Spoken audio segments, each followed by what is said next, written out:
मध्य प्रदेश मंत्रिपरिषद की बैठक में इस योजना को लेकर कहा गया कि नर्मदा नदी का अविरलता के साथ नदी के तटों का भूमि का कटाव रुकेगा, स्थानीय पारिस्थितिक तंत्र में सुधार होगा, जैव विविधता में सुधार होगा, पौधारोपण कार्यों में स्थानीय समुदाय की भागीदारी से नदियों के संरक्षण के प्रति जन भागीदारी की भावना का विकास होगा।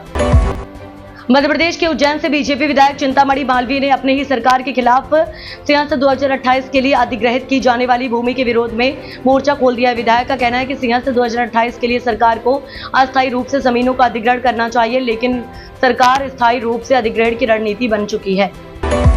प्रधानमंत्री नरेंद्र मोदी ने प्रयाग में महाकुंभ के दौरान किए गए आयोजन और सफल कुंभ को लेकर सदन में बयान दिया तो समाजवादी पार्टी के मुखिया और पूर्व मुख्यमंत्री अखिलेश यादव ने उस पर सवाल खड़े कर दिए हैं। समाजवादी पार्टी प्रमुख अखिलेश यादव ने कहा कि प्रधानमंत्री ने कुंभ को लेकर बहुत सारी बातें तो जरूर की, लेकिन मौनी अमावस्या पर हुई घटना के बारे में कुछ नहीं कहा। उत्तराखंड में वक्फ बोर्ड की हजारों हेक्टेयर भूमि पर अवैध कब्जा जमाया गया। इन कब्जों को हटाने और दोषियों पर कार्रवाई करने के लिए सरकार ने ट्रिब्यूनल के गठन की तैयारी शुरू कर दी। वक्फ बोर्ड के अध्यक्ष शादाब शम्स ने बताया कि इस महीने के अंत तक ट्रिब्यूनल का गठन कर दिया जाएगा, जिसके बाद अवैध कब्जेदारियों के खिलाफ सख्त कार्रवाई शुरू होगी।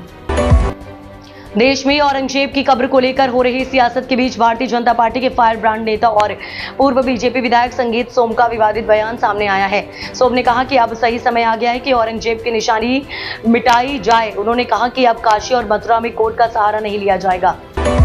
आज देश के कोने कोने में डिजिटल पेमेंट की जा रही है, लेकिन जरा सोचिए कि क्या हो कि अगर सिर्फ अपनी हथेली भर दिखा देने से आपकी पेमेंट हो जाए। ये सुनकर आपको थोड़ा अजीब जरूर लग रहा होगा, लेकिन ये खबर आपको हैरान कर सकती है। बांदा के एक युवा ने ऐसी ही पाम हथेली पेमेंट डिवाइस पर काम शुरू किया है, जिसके जरिए अब चंद सेकंड्स में ही भुगतान किया जा सकेगा। दिल्ली एयरपोर्ट के आसपास पक्षियों के हमले के खतरे को रोकने के लिए तत्काल और प्रभावी उपाय लागू करने और बर्ड एयर स्ट्राइक हजार्ड और बर्ड अवॉइड मॉडल को लागू करने की मांग को लेकर हाईकोर्ट ने जनहित याचिका दाखिल की गई है।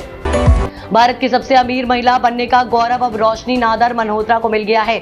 HCL टेक्नोलॉजीज की संस्थापक शिव नादर ने अपनी बेटी को कंपनी में बड़ी हिस्सेदारी तोहफे में दी है। इस फैसले के बाद रोशनी HCL कॉरपोरेशन की सबसे बड़ी शेयर धारक बन गई है। टीम इंडिया के खिलाड़ी युजवेंद्र चहल और धनश्री वर्मा के तलाक की केस पर बड़ा अपडेट मिला है। धनश्री और चहल के तलाक की लंबे वक्त से चर्चा चल रही थी। एक रिपोर्ट के मुताबिक युजवेंद्र चहल और धनश्री के तलाक पर 20 मार्च को फैसला आ सकता है। बॉम्बे हाईकोर्ट ने फैमिली कोर्ट को इस मसले पर निर्देश दिया है। अक्षय कुमार का इस समय कुछ सही नहीं चल रहा है। उनकी जितनी भी फिल्में आ रही हैं वो बॉक्स ऑफिस पर फ्लॉप साबित हो रही है। जनवरी में अक्षय की स्काई फोर्स आई थी, जिसके बाद फैंस को उम्मीद थी कि ये फिल्म अक्षय की फ्लॉप के सूखे को खत्म कर देगी, मगर ऐसा नहीं हो पाया। अक्षय की स्काई फोर्स भी फ्लॉप साबित हुई।